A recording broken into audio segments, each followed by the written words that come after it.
ነበረ ወንድ ለወንድ የሚሳሳማ አየሁ ይላልላከ ይታያል። ይበቃል።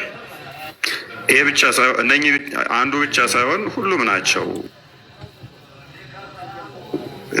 እነኛው ሁለቱን ያያችሁት ኔክስት ታያቸዋላችሁ። ሁሉ የእናንተ አምላክ ጌ ነበር እያሉ በሚሳለቁበት ሰዓት ላይ የተሰጠ ምላሽ ነው ማለት ነው።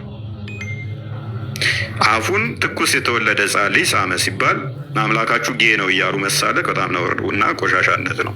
ስለዚህ እኔ ሞጨሞጨ ለሚለው ቃሌ አደረገ ለሚለው ይቅርታ በይፋ ማንም ሳያስገድደኝ አደባባይ ላይ ወጥቼ ይቅርታ ሳመ ነው የሚለው ብዬ ራሴን ያረምኩ ሰው ነው።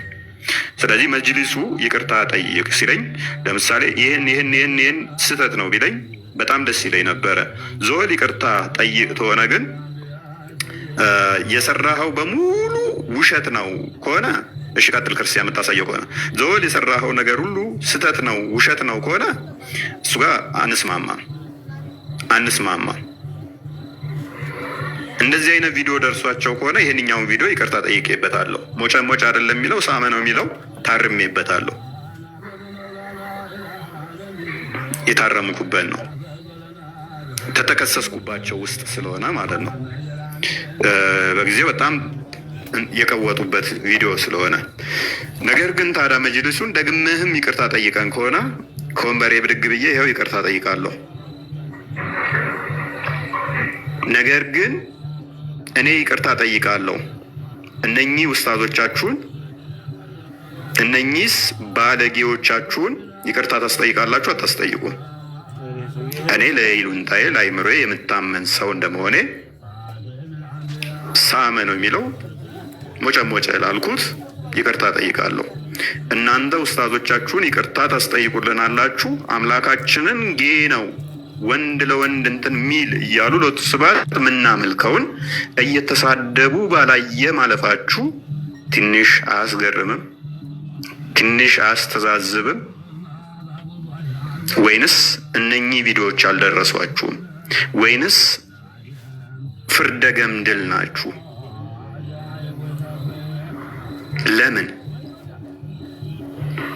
ለምንድን ነው ይሄ እነኚህን ያላያችኋቸው? ወይንስ የገዛ ልጆቻችሁ ሲያጠፉ ደንታችሁ አይደለም? ለምንድን ነው ልጆቻችሁን ያልቆነጠጣችሁት? በእንቁላሉ ጊዜ እንደሚባለው ማለት ነው። ስለዚህ ያለን ምንድነው እሱ ስፔሲፊካሊ ይሄን የተናገርከው ስህተት ነው ብባል ኖሮ ኦፊሻሊ ደሆል ይቅርታ ለማለት በጣም ይመቸኝ ነበረ፣ ስህተት ሆኖ ካገኘሁት ማለት ነው። ይሄ እውነት የለም በሚለው ማለት ነው። ነገር ግን ላገኝ አልቻልኩም። ፈለኩ ላገኝ አልቻልኩም። ተዚችኛው ቃል ውጪ ሌላ አንድ ቃል አለ።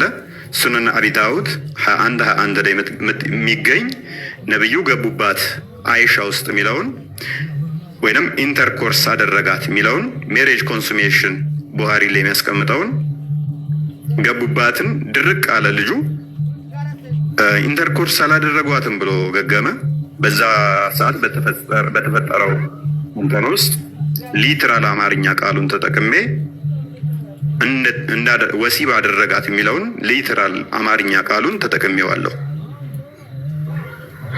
ያ ካስከፋችሁ ለቃል አጠቃቀሜ ይቅርታ እላለሁ።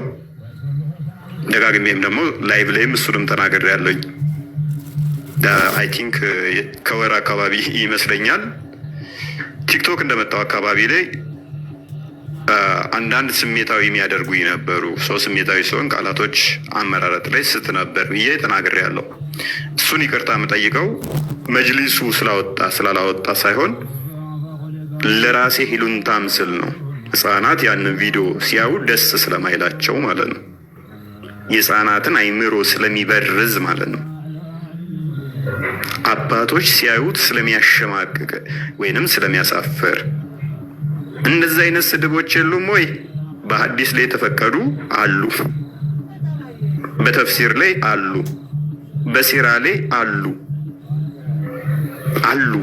እነኛም መረጃ ማምጣት ትችላለህ። እንደዛ የሚባሉ ቃላቶች ማምጣት ትችላለህ። የአባትን ብልት ብላ ሂድና አባትህን ብልት ላስ ያላትን ብልቷን ላስላት ጥባላት ምናምን የሚሉ ቃላቶችን ከሲራ ላይ ማምጣት እችላለሁ፣ ከተፍሲር ላይ ማምጣት እችላለሁ፣ ከሂስትሪ ላይ ማምጣት እችላለሁ፣ ከሀዲስ ላይም ከቡሃሪ ላይ እንኳን ማምጣት እችላለሁ። እንደዚህ ብሎ መሳደብ እንኳን ሀላል ነው የተባለበትን ከፈተል ባሪ ማምጣት እችላለሁ።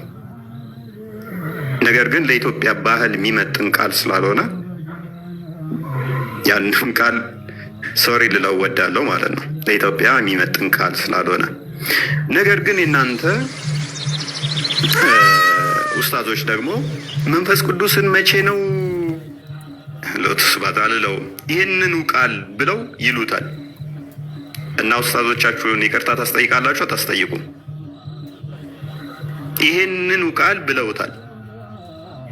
እግዚአብሔር ሸርሙጦችን አግብቶ አስወልዷል ኡስታዞቻችሁ ይላሉ። ሕፃናትን ደፍሯል ይላሉ። ይቅርታ ታስጠይቃላችሁ ወይንስ ባለጌ ልጅ ያላት ምንድን ነው የሚባለው እንደዛ ነገር? ወይንስ ምንድን ነው ከቆማጣ ጋር ምንድን ነው እሱ መብላት?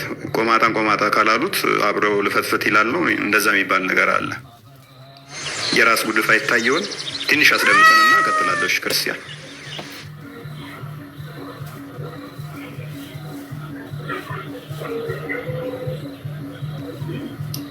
ቀጥል ክርስቲያን። እሺ ምን ታርጌ እኮ እያወራሁ ነው።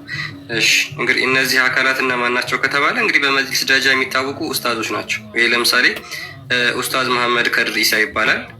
በመንገድ ላይ ዳዋሚ ይታወቃል። በንጽጽሩ ዓለምም እንዲሁ በጣም ትልቅ እንትን ያለው የሶሻል ሚዲያ ኢንፍሉዌንሰር እንደሆነ ይታወቃል። እንግዲህ ይሄ አካል በመጅሊስ ደረጃ የሚታወቅ ምዕመኖችን ሂድና አስተምር፣ ሂድና ሙስሊሞችን ስበክ ተብሎ በመጅሊሱ ደረጃ የሚታወቅ ኡስታዝ ነው። ነገር ግን ይህ ኡስታዝ የተናገረውን ነገር እናዳምጥና የምር ይሄ ኡስታዝ ይቅርታ ያስጠይቁታል ወይ? እንግዲህ አሁን የተናገሩት ይቅርታ ይጠይቅ ያሉት የኦሮሚያ ክልል የመጅሊስ ፕሬዚዳንት ይሄንን ኡስታዝ ይቅርታ እንዲጠይቅ ያደርጉታል ወይ? ይሄ ኩዌሽን የምናደርገው ወይም ደግሞ እናንተ የምታዩት አብረን የምንመለከተው ነገር ይሆናል ማለት ነው። እውነት እንዲያው ካፋቸው ምን አይነት ነገር ነው የሚወጣው? አምላክን የሚያውቅ ነብይ አይደለም። በዚህ የተሳደቡት አንድ ነብይ አይደለም። ነብይ ብለን የምናስበው ወይም ደግሞ ሐዋርያ ብለን የምናምነውን አይደለም። ጌታችን አምላካችን እሱም ክርስቶስን ነው የተሳደቡት፣ እግዚአብሔር ነው የዘለፉት። ስለዚህ ለዚህ ቃላቸው ወይም ደግሞ በአፋቸው ለሚጸዳዱት ይህንን ይቅርታ በሉ፣ ህዝበ ክርስቲያኑን አስቆጥታችኋል፣ ስለዚህ ይቅርታ ጠይቁ ተብለው መግለጫ ሊወጣባቸው ይገባል። አለበለዚያ ህዝበ ክርስቲያኑ እነዚህን በርብርብ ፍትህ እንዲሰጥ ማድረግ የሁላችንም ኃላፊነት ሆኖ ይቀጥላል ማለት ነው። እና ኦሆሊባ ሸርሙጦች ናቸው። እግዚአብሔር አግብቷቸዋል፣ ልጆች ወልዶባቸዋል። ኦሆላና ኦሆሊባ ሸርሙጦች ናቸው። እግዚአብሔር አግብቷቸዋል፣ ልጆች ወልዶባቸዋል። መልሱን አምጣ። ስሙት ነው አይደለም? ይሄ አስወጣው። ይሄንን ባለጌ አንተ ባለጌ ደደብ። ኦኬ ህፃናቱ ጋር ያለውን እሺ አድርግልኝ። እሺ ቀጥል። የመጨረሻ ውሻና አንተ እኮ እኔ ልክ ነግሬሃለሁ። ቴሌግራም ላይ ተመልከት። እዚህ ጋር እግዚአብሔር ዲስቨርጅ አድርጓት ይችን ህፃን ልጅ ደም በደም አድርጓት። እግዚአብሔር ዲስቨርጅ አድርጓት ይችን ህፃን ልጅ ደም በደም አድርጓት ምን እንደሰራ ይሄንን ወንጀል እርግጥ ይሄንን የሚሆን ኦኬ ኢማጂን ይቅርታ መጠየቅ ታላቅነት ነው። በመሰረቱ ይቅርታ የምንጠይቀው እኛ ክርስቲያኖች የይቅርታ ልብ ስላለን ነው። ይቅርታ የምንጠይቀው ስለተሳሳትን ሳይሆን የሰዎች ልብ ስለተነካ ነው። ልባችን ተነክቷል ስላሉ እንጂ ስለተሳሳትን አይደለም። የተሳሳትነውን ይህን ካሉን መረጃ ማምጣት እንደምንችል ስለምናቅ ማለት ነው። የተሳሳትነው ሊኖር አይችልም። አሁን ይህንን ትልቅዬ ኡስታዝ በመጅሊስ ደረጃ ታላቅ የሆነ ኡስታዝ ማለት በእድሜ ማለት ነው እንግዲህ ፊቱ ራሱ ተሸብሽቧል። አይ ቲንክ እድሜ ጠገብ ስትሆኑ የሚያሳዩ ምልክት ነው አይደለ? እና ይህም ያህል ኡስታዝ እግዚአብሔር ህፃናትን ዲስቨርጂን ያደርጋል።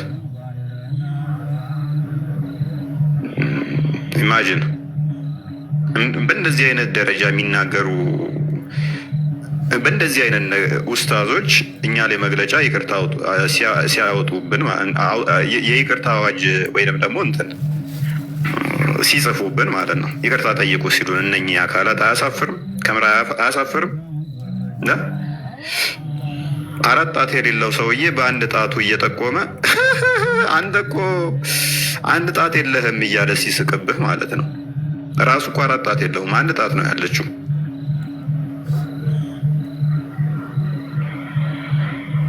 ይህንን እንዴት ያዩትል? ይህን እንዴት ያዩትል?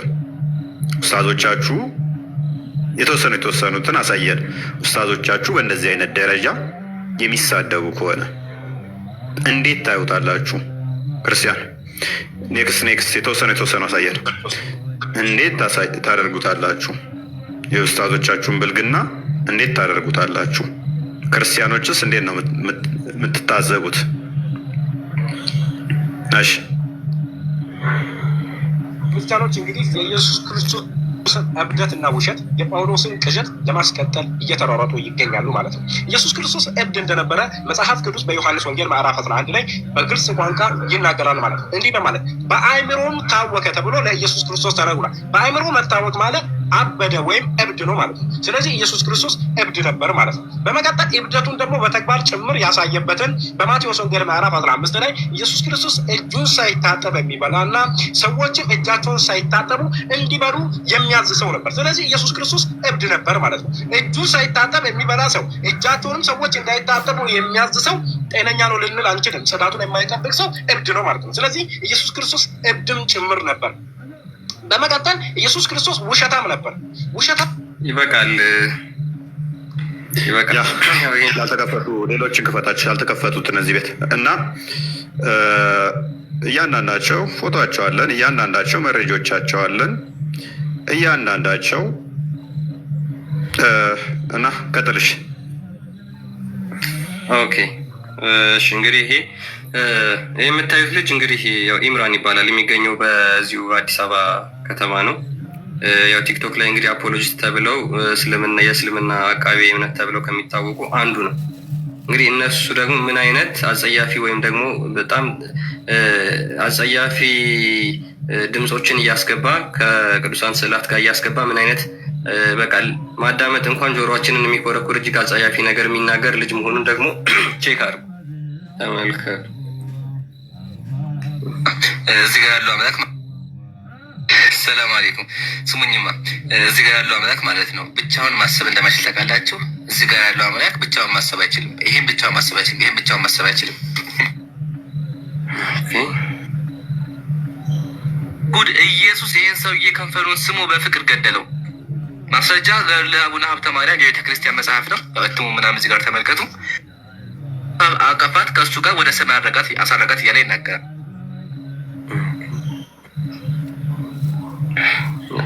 መድኃኔዓለም ወገን ለመባል ሲሆን መጽሐፉ ይታያችኋል። ቪዲዮ ሲሰሩ እንኳን የሚያስገቧቸውን የባክግራውንድ ሳውንዶች አዳምጡ። በዚያን ጊዜ ሰዓቱን ቀይረው እንደዚህ የቆሸሹ ኡስታዞች እንግዲህ እሺ ቀጥል። እንደዚህ አይነት የቆሸሹ ኡስታዞቻችሁ መቼ ነው እሱ ይቅርታ የምታስጠይቋቸው? መቼ ነው የምታስጠይቋቸው? መቼ ነው የምታስጠይቋቸው? ያው በጣም የሚግባባው ክርስቲያን ልጅ አለ የሚያውቀው በደንብ የሚያውቀው ማለት ነው።